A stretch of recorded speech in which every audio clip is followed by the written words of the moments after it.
चौथी ढाल, छंद नंबर 7 चलना है हमारा। 6 छंद हमारे कंप्लीट हो चुके हैं। आप लोगों में से किसको कितने छंद याद हो गए हैं?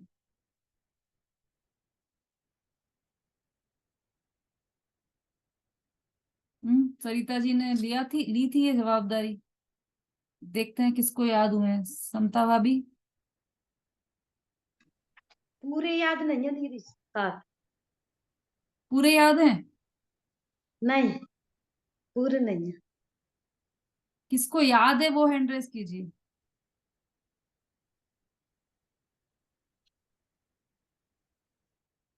हम्म। अभिलाषा जी? जय जिनेन्द्र दीदी। हम्म। सम्यक श्रद्धा धारणी सेवम सम्यक ज्ञान स्वपर अर्थ भव धर्म युत जो प्रगटावन भान सम्यक साथे ज्ञान हुए पे भिन्न आराधो लक्षण श्रद्धा जान दुहित में भेद अभादो सम्यक कारण जान ज्ञान कारज है सोई युगपत होतु प्रकाश दीपकते हुए सकल द्रव्य के तास भेद दो हैं परोक्ष प्रत्यक्ष तीन माही मति श्रुति दोय परोक्ष अक्ष मनते उपजाई अवधि ज्ञान मन पर्याय दो है देश प्रत्यक्षा अवधि ज्ञान दो मन पर्याय दो है देश प्रत्यक्षा अवधि ज्ञान मन पर्याय दो है देश प्रत्यक्षा द्रव्य भेद क्षेत्र। पर्याय लिए जाने जीव साक्षा सकल द्रव्य के गुण अनंत पर्याय अनंता जाने ही एक ही काल प्रगट के बलि भगवंता ज्ञान समान न आन जगत में सुख को कारण यह परमामृत जन्म जरामृत रोग निवारण कोटि जन्म तप तपे ज्ञान बिन कर्म छरे जे ज्ञानी के छिन माए त्रिगुप्ति ते सहज टरे जे मुनिव्रत धार अनंत वार ग्रेवक उपजायो पैनिज आत्म ज्ञान बिना सुख लेश न पायो मुनिव्रत धार अनंत वार ग्रेवक उपजायो पैनिज आत्म ज्ञान बिना सुख लेश न पायो। एक मिनट। ताते जिन भर कथित करत अभ्यास करीजे संशय विभ्रम मोह त्याग आपो लख लीजे यह मानुष पर्याय सुकुल सुन भोजन वाणी यह विधि गए न मिले सुमणि जो उदधि समानी धन समाज गज राज बाजते काज न आवे ज्ञान आप को रूप रहे फिर अचल कहा। इतनी। बहुत बढ़िया। Very good. सब लोग तालियां बजाइए भाई अभिलाषा जी के लिए। पूरा एक साथ सुनाया इन्होंने, पूरे 7 छंद पूरे बिल्कुल एग्जैक्टली सुनाया है। बहुत अच्छा। और किसको याद है?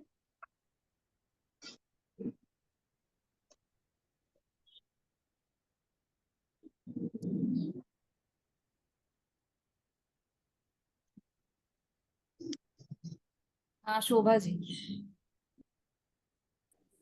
जय जय दीदी। हम्म। सम्यक श्रद्धा तारी पुनि सेवो सम्यक ज्ञान स्वपर अर्थ बहु धर्म युत जो प्रगटावन भान सम्यक साथे ज्ञान होए पे भिन्न आराधे लक्षण श्रद्धा जान दुहु में भेद अमाते सम्यक ज्ञान सम्यक कारण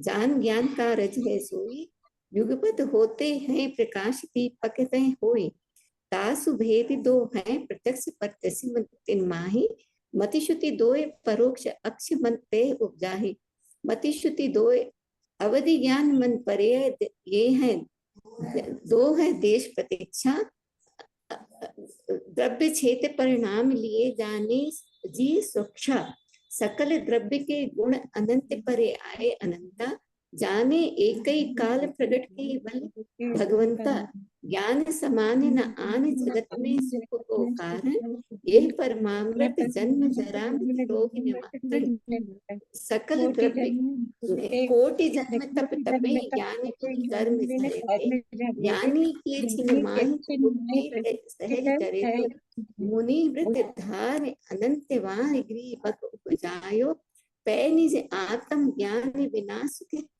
लेश न पायो।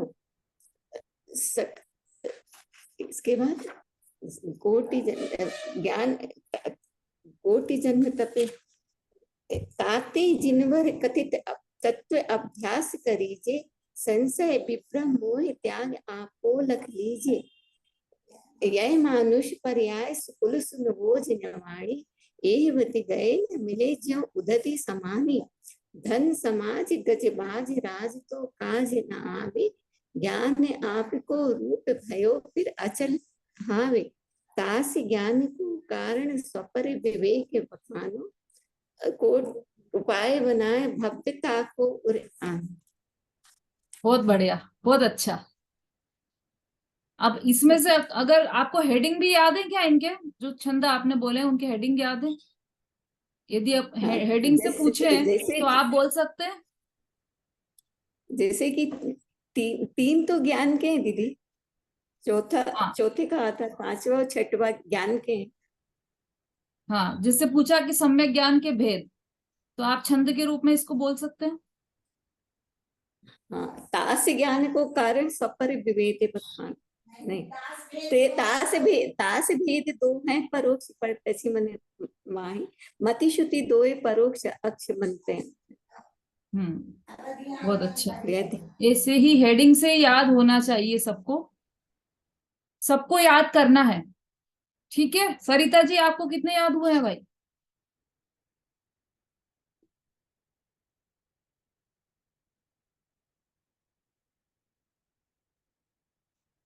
आपका नेट गड़बड़ है। जय जिनेन्द्र दीदी। दीदी आते हैं पर अभी मैंने अटक जाते हैं, मैंने बीच में आधी लाइन अटक जाएंगे कहीं, कुछ ऐसा। मैं कल सुना देती दीदी आपको पक्का। हाँ हाँ, पूरे याद कीजिए, सब लोग कीजिए, केवल सरिता जी नहीं, आप भी सब कीजिए। एक शब्द बोलता है तो आगे बोल लेते हैं, पर पूरा एक से नहीं बोल पा रहे हैं अभी। आप है ना हेडिंग से याद करोगे तो जल्दी भी याद हो जाएंगे और अर्थ भी उसका याद हो जाएगा। जैसे सम्यक ज्ञान के भेद कौन कौन से बताए थे, तो परोक्ष और प्रत्यक्ष, तो उसका वहां से लाइन शुरू कर दो, तास भेद दो है परोक्ष पर तछि तिन माही। हेडिंग मतलब उसका अर्थ याद करोगे तो दोहा भी जल्दी याद हो जाएगा। वो परोक्ष मन में तिन माही, हाँ वो फिर पूरा आ जाएगा फिर तो। ठीक है, सबको याद करना है। आरती जी, उषा जी, वंदना जी, सबसे कल सुनेंगे हम। कल या जब भी क्लास में कभी भी ध्यान आ गया तो फिर पूछ लेंगे, और जिससे पूछे उसको याद होना चाहिए हेडिंग सहित। ठीक है, चलिए छंद नंबर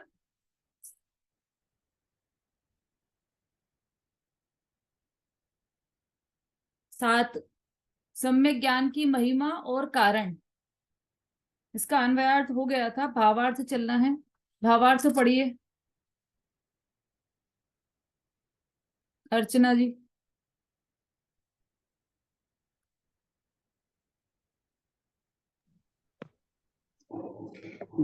जय जिनेन्द्र दीदी। धन संपत्ति, परिवार, नौकर चाकर, हाथी घोड़ा तथा राज आदि कोई भी पदार्थ आत्मा को सहायक नहीं होते हैं, किंतु सम्यक ज्ञान आत्मा का स्वरूप है।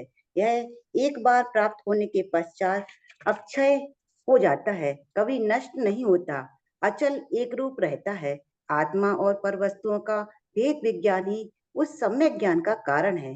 इसलिए प्रत्येक आत्मार्थी भव्य जीव को करोड़ों उपाय करके उस भेद विज्ञान के द्वारा सम्यक दर्शन प्राप्त करना चाहिए। हाँ ठीक है। अर्चना जी कहाँ से हैं आप? जी दौसा से। अच्छा अच्छा, ठीक। देखिए कितनी सरल भाषा में पंडित दौलत राम जी ने ये जो समय सार में आती है विषय वस्तु, उस विषय वस्तु को यहाँ पर सरल भाषा में 6 डाला में पंडित दौलत राम जी ने समझाया है, इतनी सरलता से समझाया उसी बात को जो हम समय सार पढ़ते हैं तो हमको कठिन लगता है, समय सार समझ में ही नहीं आता। लेकिन समय सार का जो हार्द है, समय सार की जो मूल वस्तु है, उससे यहाँ पर पंडित दौलत राम जी ने छह डाला में इतनी सरल भाषा में लिया है। वो आप सब समझ सकते हैं उस बात को, देखिए।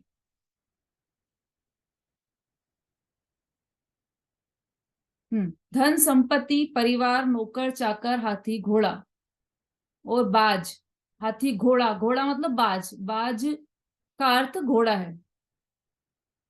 राज्यादि कोई भी पदार्थ आत्मा को सहायक नहीं होते, किंतु सम्यक ज्ञान आत्मा का स्वरूप है ना। ये अपन ने कल समझा था कि किस तरह से धन संपत्ति आदि, ये सब परिवार नौकर चाकर, ये कुछ भी काम नहीं आते, और एकमात्र सम्यक ज्ञान ही आत्मा का स्वरूप है, वही अचल रहता है।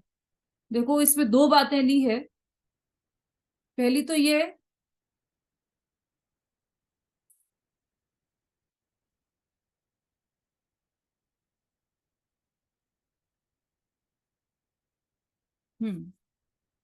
पहली तो ये है कि ये जो धन समाज गज बाज राज्य ये सब है ना, ये सब कुछ भी अचल नहीं है, सब चलायमान है, अस्थिर है, स्थिर नहीं है, अस्थिर है ये सभी।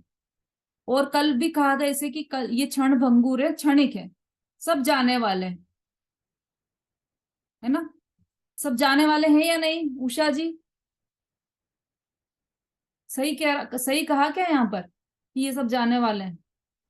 सही है। सही है। अभी हमारी तिजोरी में जो सोना चांदी हीरा मोती रखे हैं वो कहाँ जाएंगे? वो तो तिजोरी में ही रहेंगे ना। तो उसको जाने वाला कैसे बोल दिया? जो हमने मकान खड़ा किया है 3 मंजिला, वो कैसे जाने वाला है? उसको भी चलायमान बोल दिया है, अचल नहीं है ये लिख दिया है यहाँ पर। मकान को भी। शोभा जी? दीदी पर ये मकान तो अचल रहेगा, पर अपने जाने के अपन तो चले जाएंगे ना, जीव तो चला जाएगा, इसलिए बोला होगा। मकान अचल संपत्ति है, इसलिए हाँ, वो ये तो अचल अचल रहेगा। संपत्ति। चलिए रेखा जी। जय जैन दीदी। दीदी जो द्रव्य है पुद्गल है वो तो वहीं का वहीं रहेगा, लेकिन हम उसको छोड़ के चले जाएंगे। देखो, या तो हम उसको छोड़कर चले जाएंगे या वो भी हमें छोड़कर, वो अचल नहीं है मकान भी। मकान भी हमें छोड़कर जा सकता है। अभी न्यूज में पढ़ते हैं ना रोज कि ये मकान गिर गया, वो मकान गिर गया। तो क्यों, क्या गारंटी कि ये मकान नहीं गिरेगा जिसमें हम रह रहे हैं, या जो हमने मकान बनवाया है उसकी कोई गारंटी है क्या? अच्छे से अच्छा इंजीनियर भी बना है तो कोई, अभी कल परसों ही भूकंप आया है ना। परसों रात को 11 बजे भूकंप आया। तो ऐसे भूकंप में कई मकान धराशायी हो जाते हैं। इसकी क्या गारंटी है कि हमारा मकान भूकंप में नहीं गिरेगा? कोई गारंटी है? किसी ने स्टैम्प पेपर पर लिख कर दिया है क्या? तो इसका मतलब कि जो संपत्ति हमें दिखाई दे रही है वह भी कोई स्थिर नहीं है, हम भी नहीं है स्थिर और वो भी नहीं है स्थिर। इसका मतलब दोनों का जो संयोग है वो स्थिर नहीं है, वो चलायमान है, अचल नहीं है। दोनों का संयोग, संयोग की बात है यहाँ पर। भाई जैसे ऐसे तो सोना है, तो सोना अचल है कि चल है?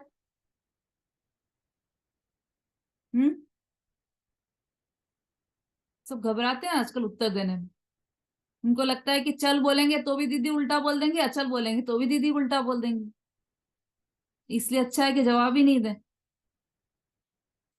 चलो देखते हैं, सरिता जी बोलिए। दीदी सोना चल है, सोना है, चाहे लक्ष्मी, कोई भी लक्ष्मी हो, नौकर चाकर परिवार सभी चल है, कभी भी किसी के साथ नहीं रहते, नश्वर हैं।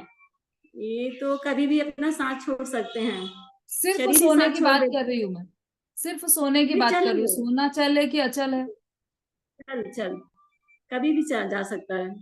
चल है। चलो एक उत्तर चल आया। विमलेश जी? जय जिन दीदी। हम्म। दीदी जब तक खान में रहता तो अचल है, और बाहर निकलने के बाद तो चली है सोना। अच्छा अच्छा, दो स्वरूप है सोने के। चलिए उषा जी बोलिए। खान में रहता है तो अचल है दीदी। दीदी चल है। अच्छा, चल क्यों है? जो बिक हाँ, जो चीज बिक सकती है वो चल है, और जो नहीं बिक सकती है जैसे सब वो अचल होता है। तो सब चीज तो बिकाऊ है। एक सम्यक दर्शन तो ही वो ऐसा चीज है, वो तो बिकाऊ है नहीं। तो वो नई परिभाषा बताइए आपने चल और अचल की। समता जी। हाँ, ये हम लोग ने पढ़ाई में पढ़ा था। जय जिनेंद्र दीदी। हाँ, इसके अलावा सोना भी चल है, अचल नहीं है। सोना चल है, अचल नहीं है। हाँ, चलो क्योंकि एक आज और। किसी के पास कभी किसी के पास पहुंच जाएगा कोई, उसका वो तुलना है कि वो चल ही रहेगा। संगीता जी। हाँ दीदी, चल है सोना, अपनी हम्म। आत्मा के अलावा कोई चीज अचल नहीं है। अच्छा, उषा जी, आपने पढ़ाई में पढ़ा था कि जो बिकती है चीजें वो सब चल है, तो हाँ पढ़ाई दीदी, के अपनी हिसाब से अचल कौन है? अचल संपत्ति अचल किसे बताया है वहां पर? अचल ये संपत्ति सब चल है। जो बिकती है वो सब चल है, और जो नहीं बिकती वो अचल है। ऐसा पढ़ा पढ़ाई था बहुत पहले। पढ़ाई के हिसाब से अचल क्या है फिर? अचल अब तो दीदी ऐसा कुछ याद नहीं। अब तो धर्म के हिसाब से जान रही हूँ, अब तो कुछ पढ़ाई का कुछ नहीं है। ठीक है। चल और अचल, ये दो प्रकार की संपत्तियां पढ़ी थी अपन ने कॉमर्स में। चल संपत्ति और अचल। हाँ अनीता जी बोली।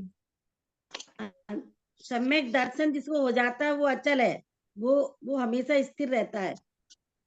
और सोना चल है, जिसके पैसे की जरूरत होती है उसको बेचा भी जाता है, तो चल मकान है को भी बेच देते हैं, वो चल है।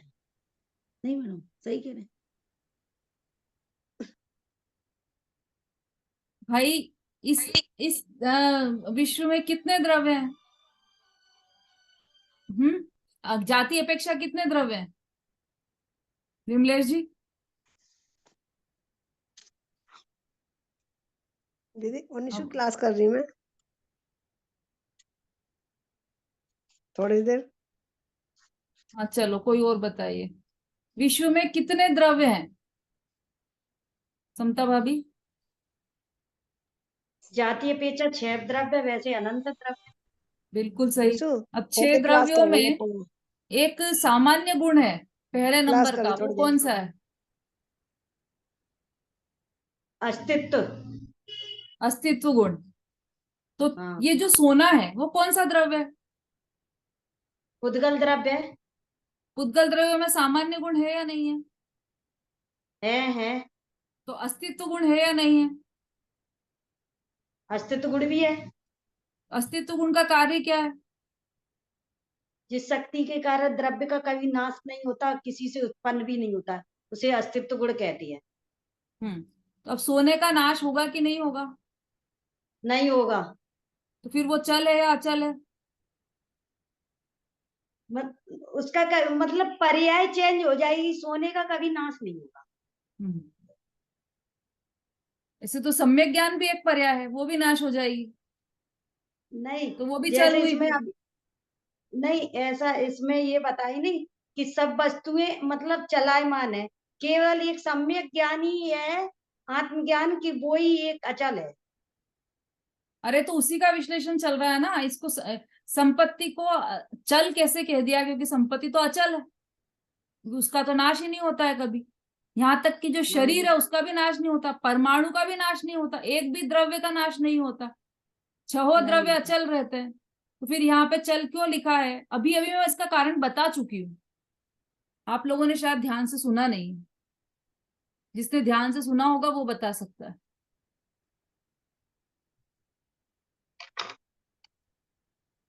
इसका कारण मैंने बता दिया है कि यहाँ पर अचल क्यों कहा है उसको। भाई जितनी भी पर वस्तुएं लिखी है, क्या क्या लिखी? पैसा, परिवार, हाथी, घोड़ा, राज्य, ये सब यहाँ पर चल बताइए। चल मतलब क्षणिक बताइए। और हम ऐसे देखें द्रव्य की अपेक्षा से तो वो तो नित्य है, क्षणिक नहीं है। तो फिर यहाँ पर उसे अनित्य क्यों बताया है, ये है प्रश्न। और इस प्रश्न का जवाब मैंने अभी अभी दिया है। चलो, किसका ध्यान था भाई? हैंड रेस कीजिए। वीना जी। जय जिनेन्द्र दीदी, ये इसलिए कहा है क्योंकि ये हमारे साथ नहीं जाएगा, क्योंकि हमारे साथ जो है वो हमारी आत्मा का स्वरूप ही जाएगा, तो ये सब कुछ यहीं रह जाएगा, साथ नहीं जाएगा, इसलिए उसको कहा है। क्योंकि अगर ये टिकता, ये हमारे साथ जाता तो उसको बोलते, हमारे साथ तो अचल ही जाएगा जो हमारी आत्मा का स्वरूप है, इसलिए हमारे साथ आत्मा के साथ इसको अचल बताया है, क्योंकि ये हमारे साथ जाने वाला नहीं है, इसलिए। सही बताया आपने।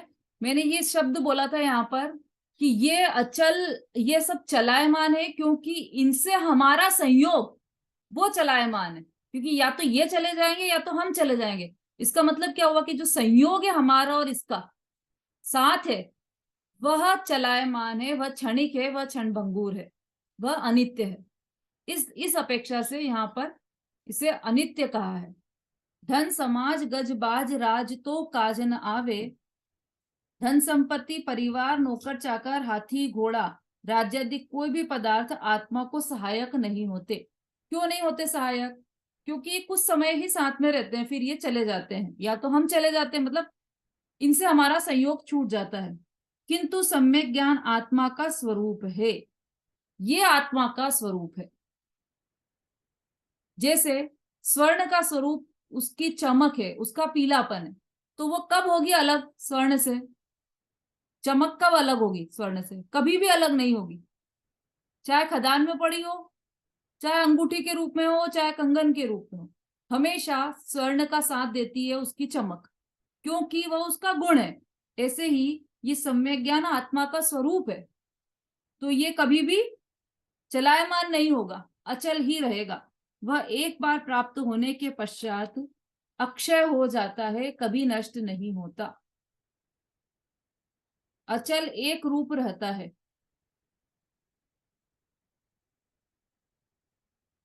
जो सम्यक ज्ञान है वह एक बार प्राप्त हो गया तो फिर वह कभी भी नष्ट नहीं होगा, कभी भी नहीं जाएगा सम्यक ज्ञान, हमेशा उसका ज्ञान सम्यक ही रहेगा, चाहे वो चारों गतियों में चला जाए, नरक में चला जाए, स्वर्ग में चला जाए, तिर्यंच बन जाए, या मनुष्य में चला जाए, कहीं भी चला जाए, लेकिन वो सम्यक ज्ञान उसका अचल ही रहेगा।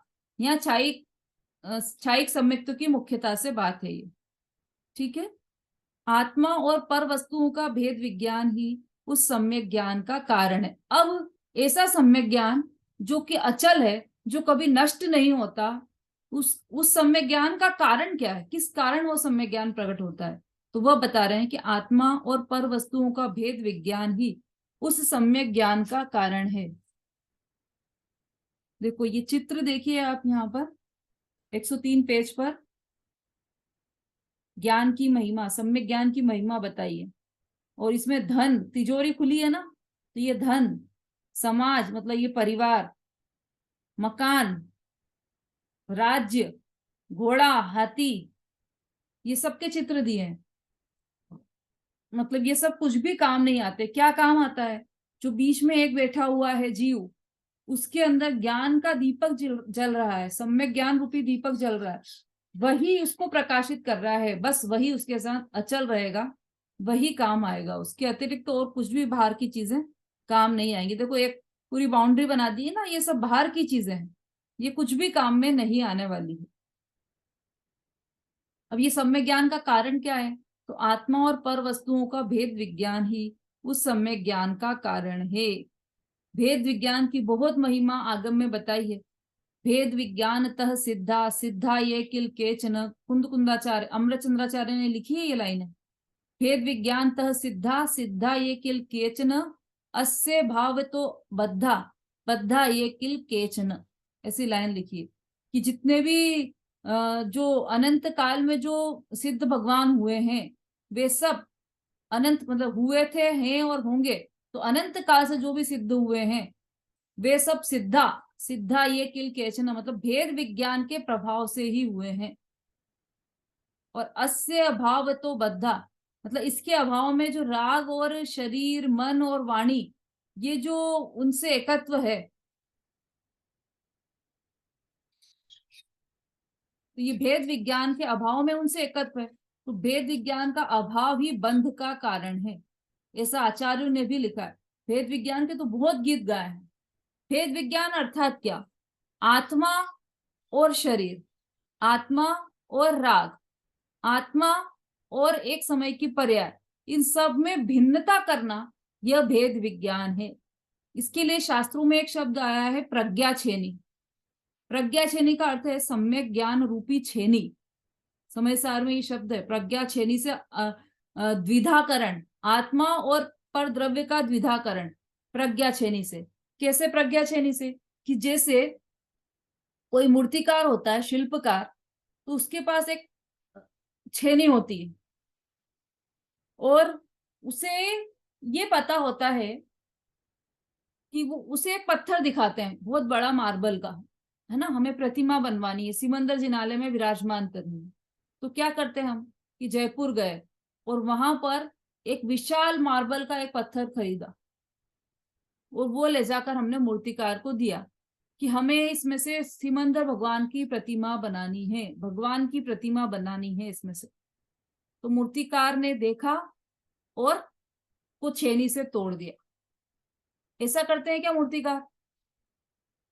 कि ऐसा कभी भी नहीं करते, क्योंकि वो तो छेनी गलत जगह पे पड़ जाएगी तो पत्थर के दो टुकड़े हो गए तो उसमें से अब मूर्ति निकलेगी नहीं। तो क्या करते हैं मूर्तिकार कि जैसे उन्हें पत्थर दिखाया तो उसमें सबसे पहले उस पत्थर में भगवान का अवलोकन करते हैं, वो प्रतिमा का अवलोकन करते हैं। अच्छा, ऐसे ज्ञान लगाते हैं, अच्छा ये पत्थर है, इसमें से ये ऐसे ऐसे इसका यहाँ से चेहरा निकल जाएगा, यहाँ से हाथ पैर निकल जाएंगे, यहाँ से बॉडी निकल जाएगी। ये ऐसा पूरा उनके ज्ञान में उत्कीर्ण कर लेते हैं प्रतिमा को। पत्थर में तो प्रतिमा बाद में उत्कीर्ण होती है, पहले ज्ञान में उत्कीर्ण होती है, मूर्तिकार के ज्ञान में उत्कीर्ण होती है प्रतिमा कि ये ऐसे ऐसे। तो अगर उसमें थोड़ी सी भी कमी दिखाई देती है तो कह देता है कि नहीं, इस पत्थर से प्रतिमा नहीं बनेगी, बड़ा पत्थर चाहिए। बड़ा पत्थर लाए कि हाँ इस पत्थर में से प्रतिमा बन जाएगी। अरे इसमें क्या, इसमें तो है प्रतिमा, ये भी नहीं बोलता कि बन जाएगी, हाँ इसमें है, ये है प्रतिमा, सीधा ये शब्द बोलेगा वो कि ये है भगवान। भगवान, अरे हमको तो पत्थर दिखाई दे रही है कि ये पत्थर नहीं, ये तो भगवान है। तो रॉ मटेरियल में से, कच्चे माल में से माल उसने देख लिया, तब वो निकाल पाया। ऐसे ही जो भेद विज्ञान रूपी छेनी है, उस भेद विज्ञान में पहले आत्मा का ज्ञान हो कि आत्मा अनंत गुण स्वरूपी भगवान आत्मा विराजमान है, ऐसा ज्ञान में उत्कीर्ण हुआ तो भेद विज्ञान की छेनी लेकर उसे अलग अलग किया। यही भेद विज्ञान है। किसको अलग किया? कि आत्मा को अलग किया। किससे अलग किया? कि जो एक्स्ट्रा मटेरियल थे प्रतिमा में, जो एक्स्ट्रा मटेरियल थे उससे अलग किया ना। भाई प्रतिमा जब बनती है तो प्रतिमा बनाते नहीं है वो मूर्तिकार, वो क्या करते हैं कि एक्स्ट्रा मटेरियल को हटा देते हैं तो अपने आप प्रतिमा निकलकर सामने आ जाती है। ऐसे ही भेद विज्ञान में एक्स्ट्रा मटेरियल हटा दिया, जो आत्मा के अतिरिक्त दूसरा मटेरियल था, राग था, द्वेष था, क्रोध, मान, माया, लोभ, विभाव, परिणति थे, शरीर था, मन था, वाणी थी, ये सबको एक एक करके हटाते गए। तो फिर उस भेद विज्ञान में चैतन्य भगवान निकलकर सामने आ गए। ये है भेद विज्ञान का कमाल। तो ये प्रज्ञा छेनी से भेद विज्ञान क्या करता है? प्रज्ञा छेनी से द्विधाकरण कर देता है, मतलब आत्मा का और पर वस्तुओं को अलग अलग कर देता है। आत्मा और पर वस्तुओं का भेद विज्ञान ही उस सम्यक ज्ञान का कारण है। इसलिए क्या करें फिर? सम्यक ज्ञान का कारण है तो इसलिए प्रत्येक आत्मार्थी भव्य जीवों को करोड़ उपाय करके उस भेद विज्ञान के द्वारा सम्यक दर्शन प्राप्त करना चाहिए। समझ में आ रहा है सबको? कठिन तो नहीं हो रहा ज्यादा? वंदना जी, अर्चना जी, मंजू जी, समझ में आ रहा है? हम्म।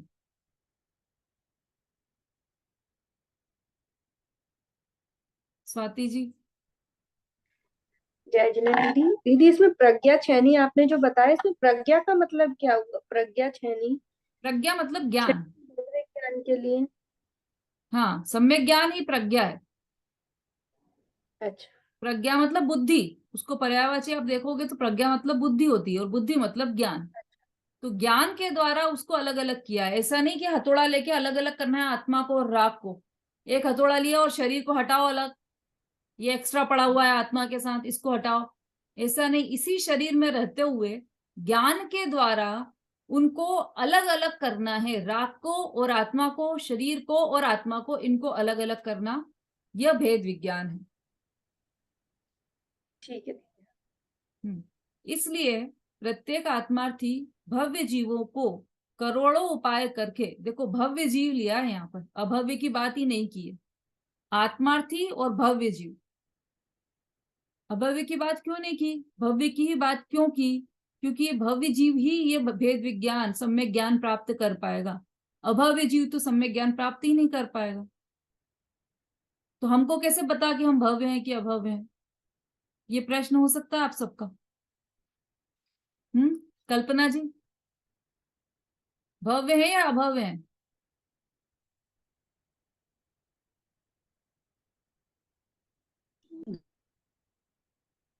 अनम्यूट कीजिए।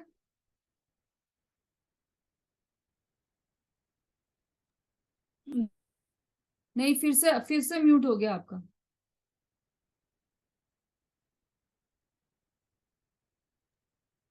जय जिनेन्द्र दीदी। दीदी हाँ, भव्य हैं। कैसे पता?